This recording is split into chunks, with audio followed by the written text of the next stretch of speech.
Welcome back to another episode of Limitless MD. I'm your host, Vikram Raya, and today I have Jordan Syatt. He's one of the top trainers in the country. He's a precision nutrition coach. He's certified in barbell training, powerlifting, and all these things. He's been known as Gary V's personal trainer. And today we're going to talk about a plethora of issues. He's going to talk about, strength and training and how professionals can utilize some of the strategies that he knows to really achieve the maximum amount of energy, fitness, and sort of the nutritional strategies to really have the energy they need to live their best life. So, Jordan, with that introduction, come on, welcome to the show, and let's get started, brother. Thanks for having me, man. I appreciate it. What if you could reclaim hours of free time each week, create legacy building wealth, and devote more energy to your passion projects without giving up on your career as a life-saving MD? My name is Vikram Raya, functional cardiologist, high performance coach, and real estate expert. And I'm here to give you the tools, strategies, and solutions you need to transform your life so you can unlock your limitless potential and achieve greatness, all the while freeing up your precious time. Welcome to Limitless MD. Let's dive in. So, how did you first get started in your career as a trainer? Man, yeah. So it's I first got into fitness when I was a young kid. So I'm a short guy. I come from a very short family. I'm only 5'4", and so my mom wanted my brother and I to be able to defend ourselves when we were little kids. So she walked in the room one day in the living room, and she was like, all right, I'm putting you two in wrestling. And the only wrestling that I knew at that time was WWE style wrestling. So I remember I asked her, I was like, you want me to hit someone with a chair? She was like, no, you idiot, like Olympic style wrestling. And I was only 8 years old, so I had no idea what that meant. But she put us into wrestling, and I fell in love with it immediately. I just absolutely loved it. And so from 8 years old, I started doing wrestling. By the time I got to high school, I made varsity as a freshman. So I beat a junior out for the varsity spot. And I was good from a technique and endurance perspective because I'd been doing wrestling for several years already.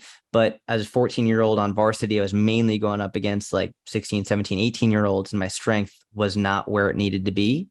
So I remember I wrote an email to a gym a couple towns over from me. I grew up in a suburb of Boston, Mass. And so I wrote an email, and I was like, listen, I'll take the trash out. I'll clean the floors. I'll do whatever you want me to do. Just let me come and learn from you and intern with you. And I was very fortunate because number one, they accepted me. They took me under their wing. And number two, they were incredibly science-based. So from 14 years old, I started, working at a very science-based gym. And yeah, ever since then, that's what I've been doing. I never looked back. That's what I really cared about. And I've been coaching people ever since. There's a lot of this bro science out there, Jordan. And I know you're familiar with a lot of that. How have you been able to debunk a lot of that and bring science back into fitness and elite levels of training? There's a lot of bro science. There's an unbelievable amount. And especially nowadays with social media, we're just bombarded with nonsense from every which direction. For me, honestly, a lot of the best way to debunk it is trial and error, to practice it, but also like looking at what the most successful people do and what like the healthiest populations do, and just using common sense is really like the best way. And obviously looking in the research, but as anyone in any field of science can tell you, you can find studies proving whatever you want, right? If you want to find a study proving something, you can find it. So cherry picking research is very easy to do. I'll give one example of looking at of large scale population data to show like what common sense can do. So for example, there's a lot of people out there who make it seem like carbs are bad. Carbs are the devil. Carbs are the worst thing. You can't eat carbohydrates.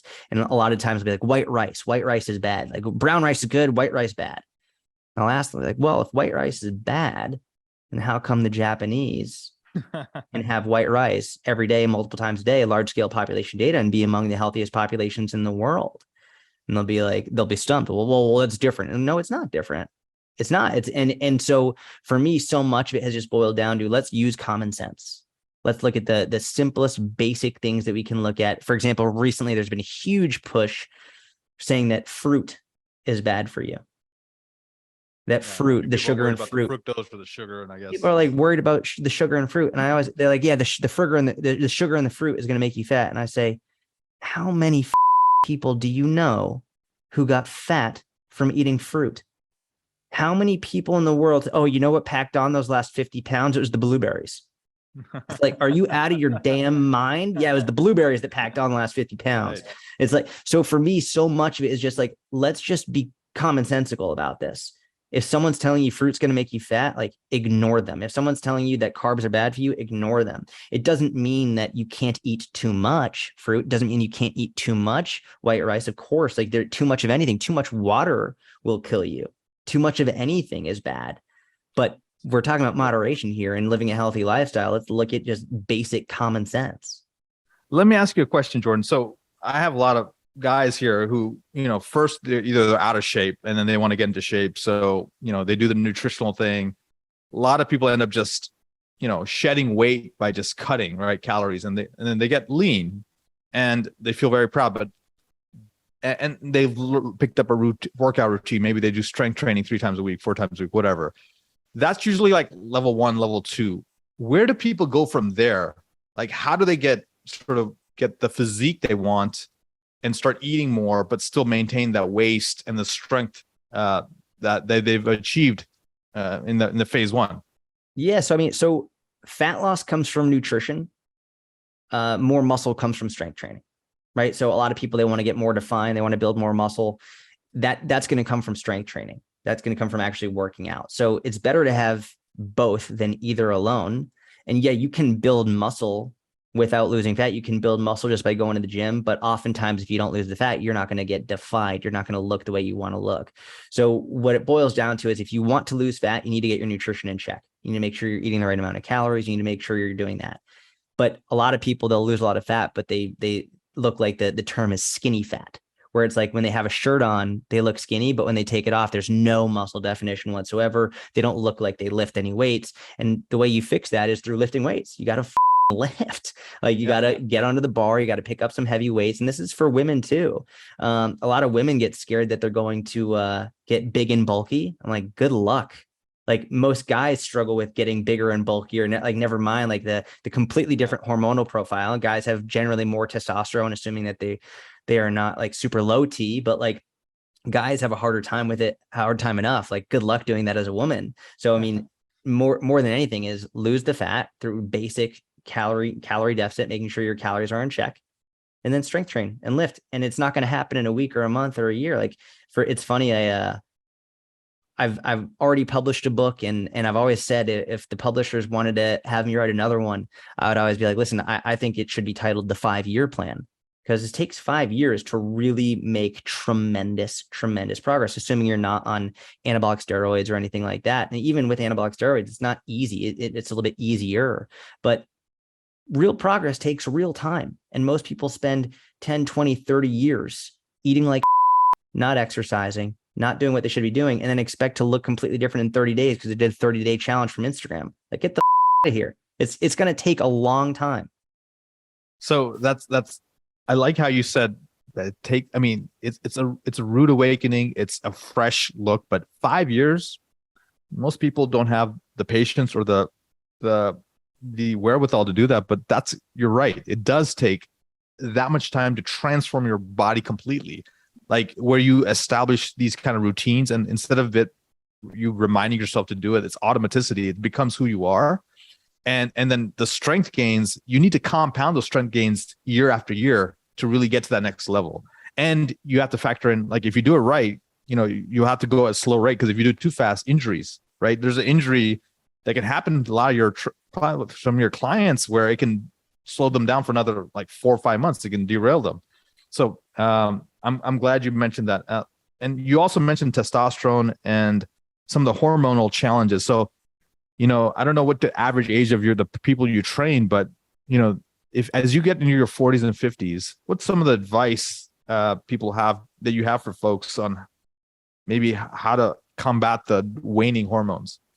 Yeah. So number one is, I think it's normal. I think a lot of people look at it as like something's wrong with them. Like it's part of getting older. It's a normal part of life. And an 18-year-old male is going to have a different testosterone profile than a 55-year-old male, right? It's like, it's normal. And there are things that we can do to help. There are things that we can do to change. But a lot of people get worried that something is wrong with them. And no, like we don't want it to go too low. We don't want anything bad to happen, and there are things we can do to manage it. But as a 55-year-old male, you shouldn't expect to have the same hormonal profile as an 18-year-old male. It just doesn't make sense. That's why we have all this data to be aware and like to see these trends over time. I think the things that I see, especially as people get older, is number one is their sleep is they are not sleeping enough, or their quality is awful. And oftentimes it's because they're staying up too late and their phone is right in their face with all this light right in their eyes up until 2 a.m, scrolling TikTok and Instagram. Put your damn phone down and go to bed. There's so much research and more coming out all the time about the impact of sleep on your overall health and hormonal profile. If you're not getting enough sleep, you're ruining yourself. And the amount of changes that you can make to your hormonal profile just from emphasizing sleep is unbelievable. So I think that's the best place to start, because it's really the easiest place to start. It's not difficult to do. Just put your phone down and go to bed. Get in a dark room, get some blackout shades, make it a nice cool room, like put some white noise on if you want, and make sure you're getting your sleep. Now, if you have insomnia, if you have a sleep issue, I'm not talking to you. Go to a sleep expert and get some help. But for most people, it's not insomnia. They're just staring at their phones for too long throughout the day. I would say another one is, and this goes back to what we said earlier, but lifting, strength training for men and for women. I mean, we can see hormonal changes going on when you add more muscle mass. We can see like the growth hormone. We can see that response to strength training. Like you need to strength train if you really want to help keep your hormones optimized in a good ratio. So that's going to help a lot. Nutrition is huge. I think a lot of people carbs are not bad, but if the majority of your diet is processed carbohydrates, like you're not going to be doing the best you can for your body and your hormones. You want to make sure you're getting high quality fats in there as well, making sure you're getting enough protein as well. And yes, carbohydrates for sure, but most people end up eating like shit. They just eat like all the time, mostly processed foods. And listen, I'm all for enjoying foods here and there. I think the 80-20 rule is a really good rule to follow, but most people are doing the 20-80 rule. Like they're eating, like they have one salad a week, and then after that one salad, they're checking the mirror to see if they have a 6-pack yet. It's like, all right, relax. Like you had one salad and it was a Cobb salad, which is like, that's the hamburger of salads. So like make sure you're eating well, highly more natural foods, more minimally processed foods, high quality carbs, high quality fats, and a fair amount of protein at every meal. And if you're doing that, getting your sleep and lifting, I think you're better off than 98% of people. When you mentioned the nutrition, I like the 80-20 thing. Do you believe in meal prep, and do you think that's a challenge for a lot of folks, but do you think that's necessary to achieve the kind of results you've done with your clients? It's not necessary at all. I don't meal prep. I personally think it's really annoying. Like I hate doing it. I don't like the idea of spending half of my Sunday prepping meals for the week. Sounds awful. Like I don't like that. But what my wife and I do is we do ingredient prep.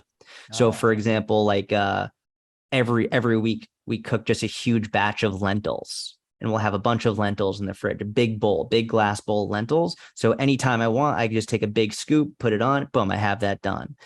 So I'm not like prepping meals, but we'll have a bunch of the ingredients that we know use. And it's like single ingredient foods like lentils or Greek yogurt or whatever. We have them prepped and they're ready to go. So I can open the fridge anytime I want, and I'm good to go. It's there. I know some people love meal prep, and that's amazing. If you like prepping your meals, go for it. That's fantastic. But the vast majority of people, just everyday regular people, they're not prepping their meals. If you've got enough money to pay a chef to meal prep for you, amazing. Go for it. Most people don't have their own personal chef to do that, right? So if you can just prep a few major ingredients, I think a lot of people are missing out on fiber. So making sure you're getting enough fiber in there, having these high quality foods readily available will make it much easier, and it doesn't take as much time as actually prepping meals. I like what you said about fiber. I feel like most people have issues with, having normal bowel movements, constipation. I think fiber it's a deficit issue. And then the other thing I've come across some of these biohackers things that they're telling me that it's interesting. This squatty potty, which is essentially it helps when you sit down on the toilet. It helps the way your GI canal, and allows you to have seamless bowel movements. And it's a simple strategy, but things like that. Sometimes, like you said, the best things in life are you could just break it down to the most ridiculously simple strategies. Tell me about carnivore, vegan, is it paleo? Like, is there a diet that you recommend for a lot of your clients, what's your thoughts on sort of meat intake? So I'll say this. I love meat. Carnivore is probably the dumbest thing I could ever imagine for overall health. I mean, you're literally, if you follow carnivore, and I did a whole YouTube video on this, if you follow carnivore as what they say, you are eliminating fiber from your diet. There's no fiber. It's just all meat, all meat and fish. I'm like, that's not how we grew up. Are you stupid? Like, if it does not take very much research, you could do a cursory overview of the available research that we have to find out that beans, nuts, lentils, seeds, these things are really, really good for us. And when you look at what the hardcore carnivore proponents are saying, is like, eliminate them. All you need is meat. We're made to only eat meat. You are out of your mind high if you think that all you should eat is meat, and that's a healthy diet for the majority of people. So what a lot of times what I'll do on my YouTube channel is I'll do these diets, and I'll do it for a period of time to show you like what actually happens to me. When I tell you I did carnivore for 2 weeks just to show people what happened, I tracked my blood pressure over those 2 weeks. I tracked my bowel movements. I tracked everything. When I tell you, when Satan himself came out of my hole every day when I was doing that diet, you would not believe how awful trying to poop was on that diet. And a lot of people are like, well, eventually you get used to it. It's like, you shouldn't have to do that on your diet. You shouldn't have to get used to it. Yeah. Like, there's zero fiber in this diet. It's terrible. Not to mention with the rise in colon cancer that we're seeing, massive rise in colon cancer. We're seeing doctors recommend men getting their prostate checked, their colon checked now, like significantly younger than ever before. And a lot of it has to do with a much higher red meat intake and a significantly reduced fiber intake. This is like the literal worst thing that you could do for your health. I very much believe.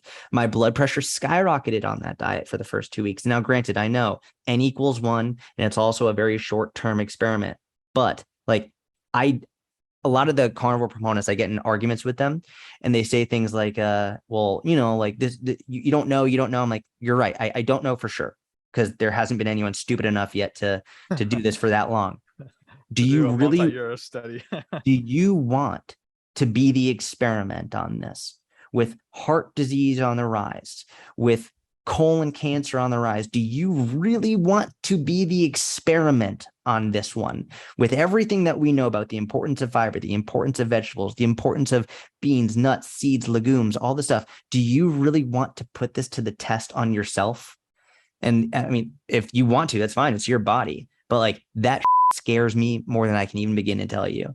And listen, I like red meat. I like a steak, but I'm not making it every single day. I think it's a really bad idea. Tell me about this book of yours, the Metabolic Blueprint. I mean, it sounds like you've really been able to sort of distill down to the basics, what people need to have that sort of that rapid growth of muscle. What do you think is like sort of the top 3 strategies that you'd like to share with the audience that they need to have in their workouts or their diet? Yeah. So the Metabolic Blueprint, that's just a free book that people can get when they sign up for my email list. I did just recently publish a book through HarperCollins called Eat It, which was fortunately really blessed. It was a bestseller, did really, really well. That is, for me, distills everything that you need to know in order to live a healthier life, very simply and basically. Gary Vaynerchuk wrote the foreword for it. That's like my life's work from a nutrition perspective, all boiled down into a very easy to read book.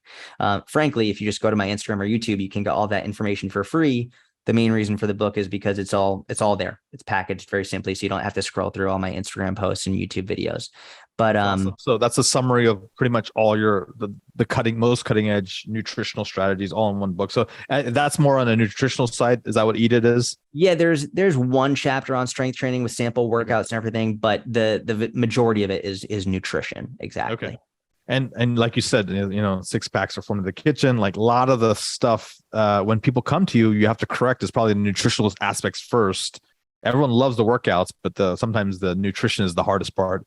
So some Nutrition's of your hard. most Like, yeah, go ahead. you always have to eat. Even if you get, let's say you get injured in the gym or whatever it is, you always, maybe you're not gonna be able to work out the way you want all the time. You've always got to eat. And this is why, people with disordered eating habits, it's so difficult for them because they have to face their disorder every single day, multiple times a day. You have someone who's an alcoholic, and I'm not saying it's easy to stop drinking alcohol as an alcoholic. It's super, super difficult. But one of the benefits of stopping alcohol or stopping smoking is you don't ever have to drink again, or you don't ever have to smoke again. Someone who is anorexic, bulimic, or binge eating, or has a real issue with food, you still got to eat.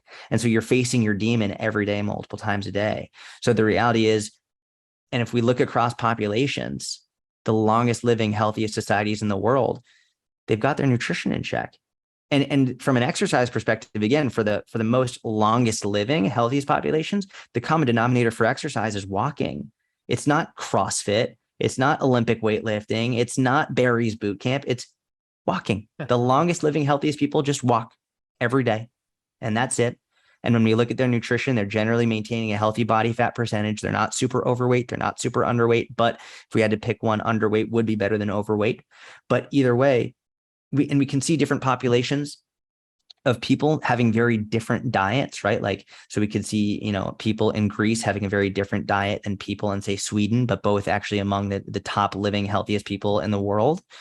We can see that even though their diets are very different, their energy intake is generally healthy. They are generally focusing on higher protein foods, minimally processed foods. So higher protein, enough fiber. And like, that's really what we're focusing on. Do you customize your protocols for different kind of folks, or is there sort of a general protocol that that Syatt Fitness follows?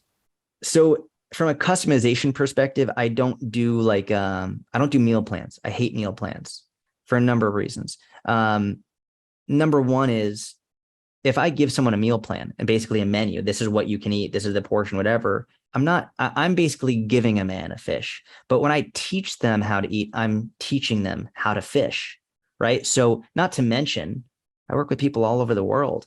Like, how am I going to give someone in Singapore a menu, like, when their food options might be very different than my food options? How am I going to give someone in Mumbai a meal plan? Like, that doesn't work, So what I want is people to be able to enjoy their favorite foods, enjoy the foods they like that are relevant to them, to their religion, to their culture, to their society, to their family, that enjoy the foods that they like to eat on a regular basis, but making sure they're eating the right amounts and making sure they're able to incorporate the right foods that they enjoy on a regular basis. I don't want anyone to suffer through a diet. I want you to be able to enjoy it. You talk about some of the things, like a lot of it is like relationships with food, body dissatisfaction, being inconsistent. How do you get the discipline to go up in your clients? Discipline to what with my clients? How do you sort of get someone who's failed diets, strategies in the past, or yo-yoed or binged or up and down? How do you instill that next level discipline that's made you, one of the top trainers in the country? So the reality is, most people don't know how inconsistent they're being. They're not aware. And I remember, so when I was doing a lot of one-on-one coaching, I don't do one-on-one coaching anymore, but when I was doing one-on-one coaching, I was doing it online. It was very interesting. It was all via email. And one of the cool parts about this is I would be able to have written logs of everything people would say, because it's all via email and I'm communicating with them every day, 5 days a week. And I'll never forget one time this woman messaged me saying, after the weekend, she messaged me, I was not consistent again. And she was struggling to lose weight. She wasn't doing very well. She wasn't being consistent. Bad weekend, Like I went over my calories, blah, blah, all this stuff. So, cool. No worries. Let's just make sure we get on track and like really hit it hard and like be consistent. 2 days later, she messages me just super frustrated. I just don't know why this isn't working. We've been working together for 3 months. I'm not losing weight. And I was like, hold on. And I screenshotted the email she sent 2 days before. And I was like, literally 48 hours ago, you told me that you have not been consistent, that you're not doing what you need to do. And now you're frustrated. And then she was like, I'm so sorry. I completely forgot that I wasn't on point this weekend. And I was like, wow, people really don't remember what's going on. They have their blinders on. And there's research around this too. There's research around people are terrible at estimating how many calories they're eating. They're awful. There's people who struggle to lose weight consistently underestimate how many calories they're eating. Ironically, people who struggle to gain weight consistently overestimate how much they're eating. We all have that friend who's like trying to gain weight. He's like, oh, I eat so much, I just can't. If you follow that friend around for the day and watch what they eat, like, yeah, maybe they order the meatball sub, but they have a bite and a half and then they put it down. It's like they overestimate how much they're eating when they're trying to gain weight, and they underestimate it when they're trying to lose weight. So there's a lot of research on this. So what I actually started doing is I developed a consistency calendar. And when I say develop, like at first I didn't have anything. Now I have an app that my members use. But basically what I did is I started keeping track of their consistency. So every day my one-on-one clients, they would send me how many calories they had the day before, and how much protein they had the day before, and how much fiber they had the day before. So they were telling me every day, calories, protein, fiber, how much they're eating. And I knew how much they should be eating based off of what I would tell them. And so I would track, okay, if they hit their calories, protein, and fiber, I would put a red X on that calendar day. That was a consistent day. If they didn't hit their calories, protein, or fiber, it would be a black circle. There's no significance to these red X or black circle. It's just what I started doing. And so now I knew I would, okay, cool. So we've got a consistent day or an inconsistent day. At the end of the month, I would tally that up. So if you have a 31-day month, 80% consistency is at least 24 to 26 days of a red X. Anything less than that, then they weren't at least 80% consistent. So now I have an objective number showing my clients, listen, you were 42% consistent this month. How in the do you expect to make any progress when you're 42% consistent? It's like you're asking for A+ results with an F effort. And it's like, if we look at this in a school setting, it's like you're not graduating at 42%. And you're questioning, like, well, how come this person who is getting better progress than you? Well, it's because they have a 97% consistency rate. You have a 42%. You'd be like, oh, okay. So now on my app, I literally have that consistency calendar where it's that awareness, man. Like, I think, you slap them in the face a little bit, and it's like these guys are successful in many categories, but this is the one category they're lacking. And what you provided them is that professional accountability. And it's just objectivity. It's like you either do it, and people are like, well, what if I go 100 calories over? Is that consistent? No, because you went over. Like if you went over, then you weren't consistent. So oftentimes what I'll do is I provide ranges, right? So it's like for your calories, it's going to be between 2,000 and 2,200, right? So rather than saying you need to hit exactly 2,200, like between 2,000 and 2,200. For your fiber, between 35 to 40 grams. For your protein, between 125 to 135. If you get in these ranges, you're good. But if you're over your calories, you're under your fiber, you're under your protein, like that's not consistent at all. So having those ranges helps make it more doable and seem less daunting rather than trying to be super meticulous with it. But having the objective, you did it or you didn't, and having this, like, because a lot of people are confused by 80-20. It can be a little bit ambiguous. So now we've got 80-20. Like you look at your month, you can see how consistent you've been over the month. That's awesome. I know sometimes you talk about, powerlifting versus strength training versus Olympic lifting. Any clarity on what's sort of the right path for a person who's starting to work out, starting to train? Is there a recommendation, or is it based on what their outcomes are? Are they trying to be like a fitness model versus are they trying to be really physically strong versus they just want to be in good shape? Is that how do you determine that kind of stuff? So it's really based on their goal. And the majority of people I work with are just everyday regular people, moms, dads, husband, wives, brothers, sisters, people who just want to get healthier and look better, feel better, and be more confident. I was a competitive powerlifter for many years. I was very fortunate. I set a number of world records. And when I was younger, I was like, I want to only coach powerlifters. And then I realized that sucks, coaching. And I coached professional baseball players for a while. It's really not as fun as a lot of people would think, not to mention the stress that comes with coaching people with $1 million contracts. Like Absolutely not. Like, I don't want to deal with that. Like, if I injure you, I'm screwed. Nope. I have no interest in that. And it's also interesting because there are some professional athletes who really work super hard in the gym, but a lot of professional athletes, like, they're professional and they're the best because they're just the best. Like, they're super genetically gifted. And a lot of them, like, no matter what they do in the gym, they're still going to be the best. Like, I don't care what LeBron did. Like, LeBron was always going to be the best. And yet it doesn't take away, like, he worked super hard, not taking that from him. But LeBron is the best because LeBron is the best. Like, I don't care what he's doing in the gym. I found that most, like, everyday people, just general everyday, like, especially like moms, they work so hard like, they come in and they want to work. And as a coach, like, that's what I love. I love working with people who want to put in effort. So your training approach really depends on your goals and what you want to accomplish. So for most people, like, you don't need to be a power lifter. You don't need to be an Olympic weightlifter. You don't need to be doing anything fancy and all that. You don't need to be in the gym 7 days a week. You look at the best Olympic level athletes in the world. They're not in the gym 7 days a week. They're lifting weights maybe 3 or 4 times a week. And the other days, maybe they're doing mobility. Oftentimes they'll do yoga, stuff like that. But real strength training, 2, 3, 4 times a week is plenty. And a lot of people, like, they end up overtraining, they get injured, like you were saying earlier, because they're training way too hard, way too often. And I'll ask them, like, how often do you think an Olympic athlete trains? They're like, I don't know, I'm like 4 times a week at most for strength training. Yeah. So why are you, a 42-year-old person, like, trying to train 7 times a week when Olympic athletes only do it 4 at most? So it really doesn't have to be that much. And they need the recovery. 100%. Recovery is equally important. It's not more important. It's not less important. It is equally important. When you put a stimulus on your body, you put a stimulus on your muscles, tendons, joints, ligaments, all of that. It's important to have that progressive overload stimulus. And it's also important to be able to recover from that stimulus. And if you're not allowing your body to recover from the stimulus, then it's never going to get better. Tell me about the whole Gary V thing. That's just such an amazing connection you have, and obviously, you know, he respects you highly and wrote the forward to your book.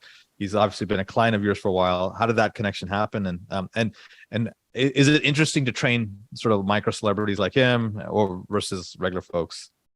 So that happened. It's a very long story. I'll do my best to keep it brief. Basically, I started making online content in July of 2011. So I started writing website articles in 2011. Like the OG, man. That's like back in the day. So, like, I was a competitive power lifter. I was training at the best gym in the world, and I started a website before Instagram existed. Just like, I just wanted to help people. I didn't know that an online business was possible. I had no idea. I was just going to write articles and update people on my training, and that was basically it. And for the first, like, year, my website got like 20 views a day, and 18 of them were my mom. But I would write articles 1 time a week, every single week for 5 years. And when I say articles, I don't mean like an Instagram post you can do very quickly. Like, a real good one can take a couple hours, but, like, you could do an Instagram post in a few minutes if you wanted to. An article takes so much time, like a 2,000, 2,500, 3,000, 4,000 word article, thinking of the article, researching the article, writing the article, planning it, formatting it, editing it, all that takes at least 20, 24 hours of work over the course of the week. So I did at least one of those every week for years and years and years. And very long story short, someone on Gary's team found my website and found my articles. And I was living in Israel. And so I wrote an article in 2012 about how to improve your posture. And Gary, like, was very interested in improving his posture, and he had a lot of pain, knee pain, back pain, hip pain. And with someone on his team found that article, found my website. And then, so I wrote that in 2012, but in 2015, they reached out to me and said, how would I like to coach Gary?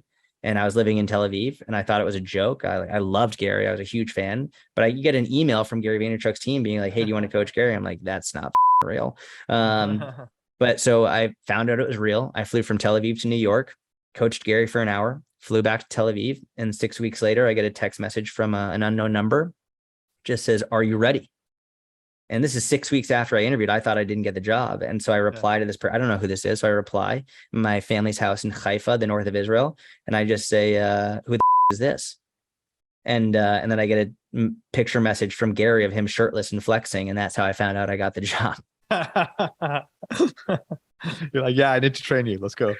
Yeah. And then a week later, I moved to New York, and from June 1, 2016 to June 1, 2019, I coached him 7 days a week for 3 years straight, every single day, no weekends, no vacations, no breaks. If he was in Hong Kong, I was in Hong Kong. If he was in LA, I was in LA.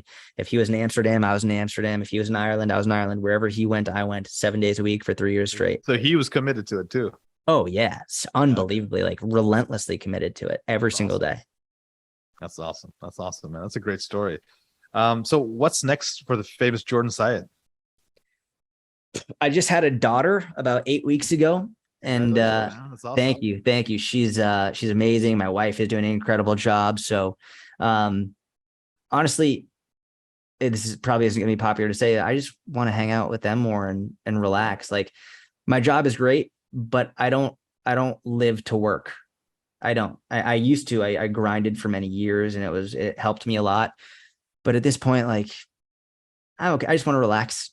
Like, I'll do a couple hours of work a day, and Yeah. just do as much as I need to be able to spend more time with my family and keep my fitness up. Like, I have no interest in getting more followers or more money. Like, I'm very happy with where I am, and Yeah. I I was just want asking to. that because in the green room, I was like, yeah, man, what can I do to, help, guide more people to your brand or your some of your offerings. You're like, no, I'm good, man. I'm like, that's awesome. I love your mental space, your headspace where you're at. How did you get there, man? This is like not a fitness question, more of a mindset Yeah, question. I think I really needed to figure out what was most important to me. And listen, I love the United States of America. I love it. I love the USA. I love capitalism. I love all of it. Now, there are issues with the USA and there are issues with capitalism. It's not perfect. Like, nothing is perfect. But one of the issues that I've learned, so I've lived all over the world and I've traveled all over the world. One of the issues with the mindset in the United States is this hustle culture, just work, work, work, work, work, work, work. And one of the major benefits I got from living outside the United States is just seeing how much people love living, how much, like, they work here and there, and they do a little bit, like, they want to hang out with their friends, and they want to go on a hike, and they want to just hang out and relax and eat. And I'm like, I think one of the reasons people are dying so young in the US is because they just work all the time. Stress is sky high. They're trying to make more money for the sake of making more money, to impress other people, to buy things for people they don't even like. And for me, I'm just like, what's the point? All right. Like, what's the point? Like, I just want to hang out with my family and my friends, with the people I care about. No one at my funeral is going to say, do you know how much money he had in his bank? No one's going to give. They're going to say, we had really great conversations. He helped me out when I needed it, whatever it is. They're going to talk about me and the meaningful conversations that we had. So at this point, like, I don't give a about how many followers I have. I don't give a shit about how much money is in my bank account. And I understand this is also a very privileged perspective, because I am doing well, and thank God, and I worked very hard to get there.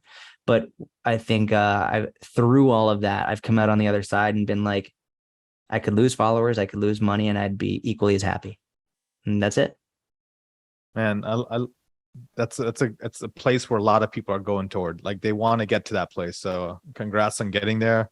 That equipose, that sort of that you're authentic, you're comfortable in your own skin, and you're comfortable with your life. And it's a great place. It's a blessing. I thank God for it every day. So congrats, brother. Thank you for sharing all your wisdom to the tribe. Man, it's just we talked about sleep optimization to how important fiber is to the metabolic blueprint that you've sort of laid out for us, to talking about some of the best nutritional tips in your book, Eat It. We talked about consistency and having those X's stacking up. We've talked about really stop with meal prep, but consider ingredient prep, which is not as intense. And so many things. We talked about the consistency that you put in, the hard work you put into 5 years of writing articles, not knowing if it's going to get you anywhere, and boom, it landed you one of them, your dream client. So awesome. What's a last piece of advice for our audience? Last piece of advice, for going off what we were just talking about, is I think finding what's important to you and not what's important to other people. Establishing success based on what you find success to be. And if that's through work, amazing. That's fantastic. But I think if you sit down and really think about what's important to you, what you want people to think about when you're dead and gone, and when you're looking back on your life, I think a lot of people will realize it's not just about grinding and hustling and money. It's about, cherishing those in your life and what you've got. And, I'm a research guy. I know you're a research guy as well. One of the things that I like researching is happiness. Who's happiest in the world? Who are the happiest people? It's not the wealthiest. It's not. Often the people with the most money are some of the most stressed and the least happy people in the world. And a lot of unhappy millionaires. A lot. I know a lot of unhappy millionaires and a lot of unhappy people with a lot of followers. Yeah. You look at the people who are the happiest in the world. They're generally like more middle class, right? They have enough money to be more comfortable, but not so much that it takes over all of their life. And so I think focusing on happiness and fulfillment over money is probably a really good life strategy. That's awesome, brother. Well done, guys. So, guys, we have the incomparable Jordan Syatt on our podcast. Thank you so much. His Instagram, guys, is at SyattFitness.com. That's at SyattFitness, and his website is SyattFitness.com. All right, guys, this will be on the show notes. Thank you, my friend, for being on the podcast. And guys, until next time, be phenomenal. Thank you so much for listening to this episode of Limitless MD. If you found value from this episode, I encourage you to share this episode with a friend and let me know by leaving a review. For more information, make sure you check out the links in the show notes below or simply visit vikramraya.com. So until next time, my friends, be phenomenal.